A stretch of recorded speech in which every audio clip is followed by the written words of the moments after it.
त्यांनी काही कागदपत्र माझ्याकडे त्या ठिकाणी दिली. मी ती कागदपत्र घेतली, ती पाहिली. मी आज कॅबिनेट झाल्यानंतर मुख्यमंत्री महोदयांना नागपूरला जायचं होतं, पण मी आज रात्री मुख्यमंत्र्यांची वेळ घेणार होतो, कारण मला काही विषयाच्या बद्दल मुख्यमंत्र्यांशी बोलायचं होतं. कारण डावसवरून आल्यानंतर मला म्हणजे फोनवर आम्ही बोललो, परंतु समक्ष एकमेकाशी भेटून असं मला बोलता आलं नाही. पण ते म्हणले मी जाणार आहे, तर आत्ताच तुम्ही अँटी चेंबरमध्ये माझ्या या, आपण तिथं बसू. नंतर मी जाऊन जे काही विषय वेगवेगळे होते ते म्हणले तुम्हाला जसं अंजली दमानिया भेटल्या तशा मला पण भेटल्या. मला पण त्यांनी काही कागदपत्र वगैरे दिलेली आहे आणि काही त्यांचं म्हणणं जे काय आहे ते सांगितलेलं आहे. ती कागदपत्र मी म्हणलं मग तुम्ही काय केलं, ते म्हणले किंवा ती जी काही चौकशी चालू आहे त्या 3 प्रकारची चौकशी चालू आहे. एक आहे SITची, एक आहे CIDची, एक आहे न्यायालयीन चौकशी. तर त्या संदर्भात CID आणि SITच्याकडं ती माहिती, कारण उद्याच्याला कुणी पुरावे दिले तर त्याची पण शहानिशा करायला लागते. त्या पद्धतीनं ते दिलेले आहेत. त्याच्याबद्दलच्या काय वस्तुस्थिती नक्की पुढे येते आणि त्या प्रकारे मग पुढच्या गोष्टी काय करायच्या ते ठरवलं. दादा, धनंजय मुंडे असं म्हणाले आज की माझ्या राजीनाम्याच्या खूप चर्चा चालू आहेत, त्याचं उत्तर मुख्यमंत्री आणि उपमुख्यमंत्र्यांनी द्यावं आणि माझी इच्छा तीच आहे की त्यांनी उत्तर द्यावं. आम्ही पहिल्यापासून सांगतोय, मुख्यमंत्र्यांनी पण सांगितलं, मी पण सांगितलं की जी काही घटना बीड जिल्ह्यामध्ये घडलेली आहे सरपंचांच्या बाबतीमध्ये, त्यामध्ये जे कोणी चौकशा चालू आहेत त्या चौकशीमध्ये जे कोणी दोषी असतील त्यांना फाशीची शिक्षा झाली पाहिजे. तशा पद्धतीनं आपण सगळा प्रयत्न करतोय आणि ती चौकशी चालू आहे. त्याच्यात जर कुणाचे आणखीन काही नावं आली तर त्यांच्यावरही कारवाई केली जाईल, परंतु जर कुणाचा संबंधच नसेल तर कारवाई करण्याचा प्रश्न येत नाही. पण संबंध असेल तर निश्चितपणे कोणालाही पाठीशी घातलं जाणार नाही आणि हीच भूमिका राज्याच्या मुख्यमंत्र्यांची पण आहे आणि माझी पण आहे. आणि एकनाथराव शिंदे साहेबांनी पण तसंच वक्तव्य केलेलं आपण पाहिलेलं आहे. केवळ दादा एक आरोप झाल्यामुळे तुम्ही पण राजीनामा दिलेला होता, नवाब मलिक साहेबांनी दिला होता, अनिल देशमुख साहेबांनी दिलेला होता. आरोप झाल्यानंतर बाजूला होणं ही प्रथा होती राष्ट्रवादीची आणि तात्पुरत्या काळापुरतं का होईना तुम्ही पण 72 दिवस मंत्रिमंडळातून बाहेर होता. ठीक आहे, माझी गोष्ट वेगळी आहे. माझ्या त्यावेळेस जे काही घटना घडलेली होती ते बघितल्यानंतर मला ते असह्य झालं, म्हणून मी ते राजीनामा दिला. आता चौकशा चालू आहेत. चौकशीमध्ये मी पुन्हा तुम्हाला सांगतोय, दोषी कुणी असलं तरी त्याला पाठीशी घातलं जाणार नाही, कारवाई केलीच जाईल. सुरेश धस म्हणतायत की धनंजय मुंडेंचा राजीनामा मुख्यमंत्र्यांनी का घ्यावा, अजित पवारांनी तो घेतला पाहिजे, त्यांनी ते मान्य केलं पाहिजे. सुरेश धसला काय वाटतंय त्याला मला काही त्याच्याशी घेणं देणं नाही. मी या सरकारमध्ये भाजपच्या बरोबर, भाजपच्या वरिष्ठ नेत्यांशी मी चर्चा करत असतो. त्यांच्याशी चर्चा करून महायुतीचं सरकार व्यवस्थित पुढं काम करावं, त्याच्यामध्ये एकनाथराव शिंदेची पण महत्वाची भूमिका आहे. त्याच्यावर आम्ही निर्णय घेताना आम्ही प्रमुख लोक बसतो आणि निर्णय घेत असतो. असं वेगवेगळ्या पक्षातले खालचे कार्यकर्ते बोलायला लागले तर त्याला काही अंतच राहणार नाही. त्याच्या संदर्भामध्ये जी भूमिका असेल ते अमित शहा आम्हाला सांगतील, भाजपची आम्हाला देवेंद्र फडणवीस साहेब सांगतील, आम्हाला चंद्रशेखर बावनकुळे साहेब सांगतील, आम्हाला नड्डाजी सांगतील. हे बरोबर आहे ना.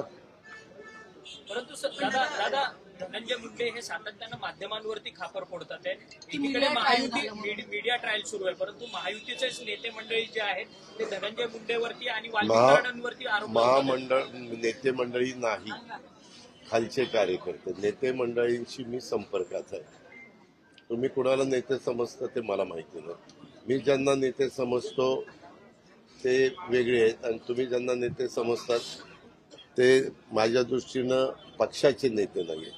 आपण पालकमंत्री पदाची जबाबदारी घेतल्यानंतर पहिल्यांदा बीडला आपण जाणार आहात, कशा पद्धतीने? 30 तारखेला मी उद्याच रात्री माझी सगळी कामं करून संभाजीनगरला जाईल आणि तिथून रात्री उशिरा जाता आलं तर रात्री उशिरा किंवा सकाळी अर्ली मॉर्निंग मी बीडला जाईल.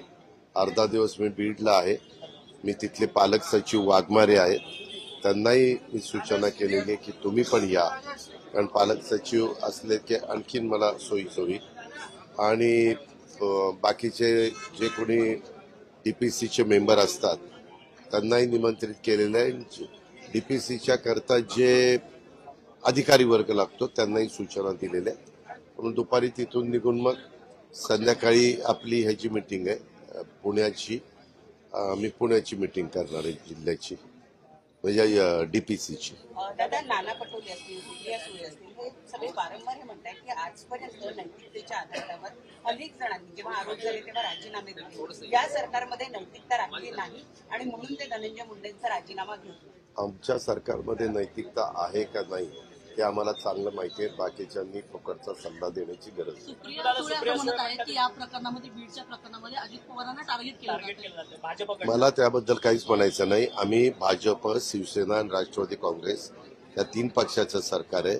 मी पुन्हा पत्रकार मित्रांनो तुम्हाला सांगतोय, मी वरिष्ठ पातळीवरच्या सगळ्या मान्यवरांशी संपर्क ठेवून आहे. त्याच्यामुळं जर तुम्ही असे कुणाचे नाव घेऊन हा असं म्हणतो तो तसं म्हणतो, मी तुम्हाला सगळ्यांना खालचे लोक काय म्हणतात त्याच्याबद्दल उत्तर द्यायला बांधील नाहीये. मी पुन्हा सांगतो. त्याच्यामुळं मी आजच दुपारी अनेक विषयाच्या बद्दल मुख्यमंत्र्यांशी चर्चा केलेली आहे. त्याच्यामध्ये हा पण विषय होता आणि ह्या विषयाच्या संदर्भामध्ये सगळ्या काही इन्क्वायरी आणि चौकशा चाललेल्या आहेत. आणि त्यामध्ये मी पुन्हा सांगतो की कुणालाही पाठीशी घालण्याचं कारण नाही.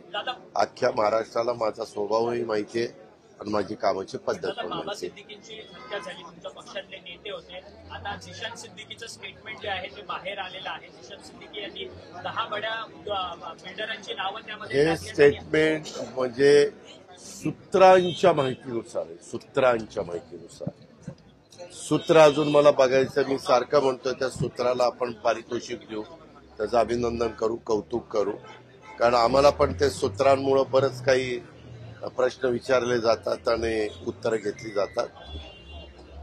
ऑथेंटिक माहिती डिपार्टमेंटमधनं जर आली तर त्या संदर्भात, कारण मी पण ते आमचे सहकारी होते, अतिशय महत्वाचे जबाबदार नेते होते. त्याच्यावर ती घटना झाल्यापासून मी पण पोलीस खात्याच्या पण संपर्कात आहे आणि देवेंद्रजींच्या पण गृहमंत्री म्हणून त्यांच्या संपर्कात, मुख्यमंत्री म्हणून संपर्कात आहे. चौकशी त्याबद्दलची चाललेली आहे. तुम्ही जे म्हणताय, तुम्ही जे दाखले देताय ते सूत्रांच्या माहितीनुसार आहे. परंतु झिशान सिद्दीकी यांनी स्वतःहून सांगितलंय की काही बिल्डर त्याबद्दल एक मिनिट, पोलिसांच्या तपासावरती ते समाधानी नाही. उद्याच्याला तुम्हाला जर कुठली माहिती असेल, ती माहिती जर पोलीस खात्याला मिळाली तर पोलीस त्या अँगलनी पण चौकशी करतील. त्या अँगलनी पण त्यांना जो काही एकंदरीत अधिकची माहिती मिळवायची ती मिळवण्याचा प्रयत्न करतात. दादा, न्याय उशिरा मिळत असेल तर तो एक प्रकारचा अन्याय आहे असं म्हटलं जातं. आता 1.5 महिना तुम्हाला एक माहिती असं म्हटलं जातं, एखाद्या निष्पाप व्यक्तीला जर शिक्षा झाली तर ती कदापि कुणी मान्य करणार नाही, अशा प्रकारचं न्यायालयात म्हटलं जातं. पण आपण काळजी करू नका. आपल्याला जशी इच्छा आहे, कारण ज्या निगूढ पद्धतीनं त्या सरपंचाचा हत्या झालेली आहे, ती माणुसकीला काळीमा फासणारे कुणीच असं करू शकत नाही. त्याच्यामुळे ह्याच्यात जे दोषी असतील त्या सगळ्यांना फासावर लटकवण्याच्या करता हे शासन कटिबद्ध आहे, प्रयत्नशील आहे आणि त्या पद्धतीनं